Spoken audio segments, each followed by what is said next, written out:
Hello and welcome back to another episode of Zak Does It.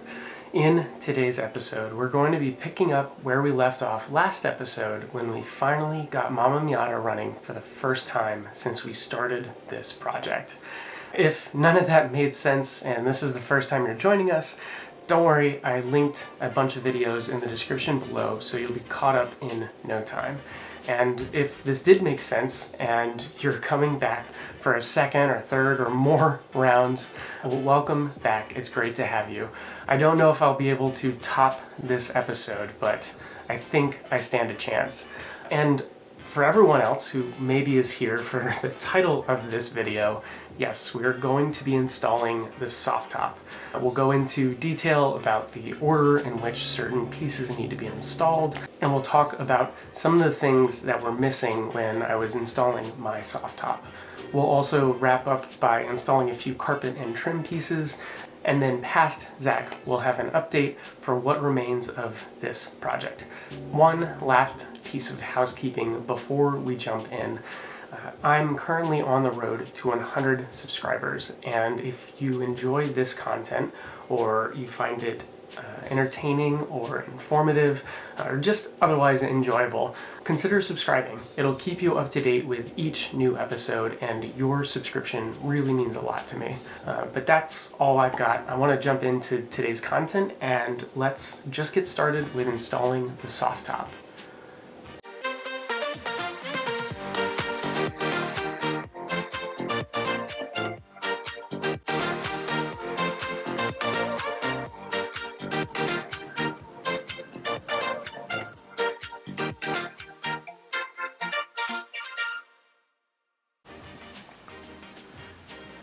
To kick things off, past Zak is going to install this rubber molding, this trim piece that goes along the upper edge of the rear shelf. We're going to add that first, and we're going to secure it using the top row of studs. You should be able to see them tucked away in here, but we're going to secure them to that top row of studs first.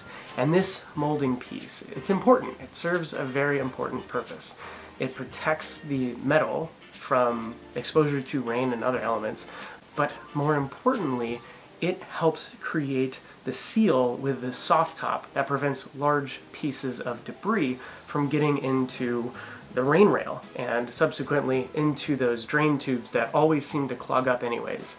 So anyways, we need to install this first, get it out of the way, and then next comes the rain rail itself.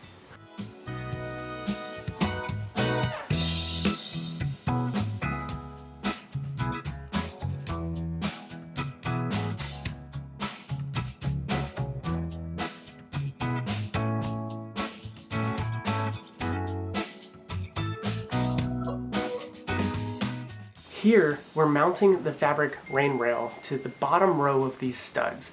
Remember, the molding was on the top row. Well, the fabric and the rest of the components that we're about to install, they all go on this bottom row instead.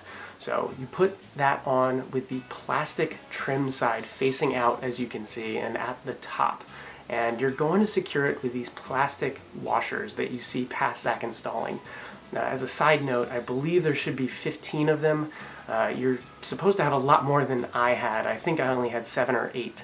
And so I ended up not being able to use as many as I could, but they're fairly important in securing various components of the rain rail as we start sandwiching them together, mostly to prevent leaks or prevent things from overlapping or preventing good drainage. So hopefully you've got a lot more than I did, but if not, it's okay. So far, I haven't had any leaks in mine.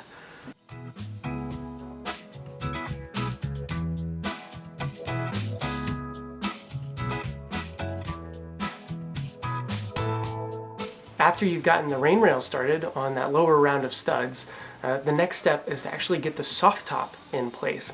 And you can do it by yourself like I did, but you're opening yourself up to making mistakes or scratching something, breaking something, otherwise problems that you probably want to avoid. So if you can, find a friend, and this process will go a little bit easier, but know that it's possible to do this by yourself. But we'll need to install the soft top, making sure to secure it to the various pillars right behind the seats to make sure that it doesn't go anywhere, because we will be opening and closing it a couple of times throughout the rest of this process. The next step after you've gotten the soft top secured is to open it up. This makes it easier, and then start attaching or sandwiching the soft top's lower fabric strip. It's easy to identify. It's got a bunch of holes in it, but you're going to take that strip and sandwich it between the different sides of the rain rail. So you've already got one of them mounted to those studs. You'll apply the soft top's fabric second with another round of those washers if you have them, followed by another round of the rain sill, so that you get a rain sill, soft top, rain sill sandwich. Again, the more of those plastic washers you have to help secure things along the way, the better. If you don't have them, you just have to be careful to make sure that things don't come undone through the process. But once you've gotten that taken care of, the last step is to install the metal rain rail guards or mounting brackets that really just help to sandwich and secure everything in place. Once you're done with that, you're pretty much done with the soft tops installation. All that remains is to make sure that everything is tightened down and secure before you go on a drive.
Ah, blood blister. Hey, long time no see. Okay, it really hasn't been that long for you, I guess, but we're back. It's the end of the day, and now it's my free time. I have to do the trim in the doorway. I've got to get the glove box in. I need to put the trunk lid on and the carpet that goes in there. We've got to finish mounting everything there is for the soft top. The visors aren't in, clips for the soft top aren't in. What else do we have? Nor are the latches for the soft top, because we took those off to clean them. We also need to get the seats in, of course, and the parking brake, and the trunk lid, and the hood, and the finish plate that I broke, and bought a new one and a replacement. We need to get the head unit in. The taillights need to be installed. There's plenty to do tonight. Wow, past Zach sure has a lot of work ahead of him. I know he just rattled off a pretty large list of to-dos remaining to be done, but I promise most of those will go by super quick. The big ticket items remaining to be done include things like the shifter turret rebuild, and the rear bumper needs to get installed. And beyond that, we still need to do all of the mechanical checks that I've been talking about for months now. All of that is still to come in the upcoming weeks, so stay tuned for that, subscribe, and in the next episode, we will be learning about some different techniques to use when dealing with 30-year-old rusted bolts like you might find on your own project car. So definitely stay tuned for that. And other than that, this has been another episode of Zach Does It, and I'll see you on the next one.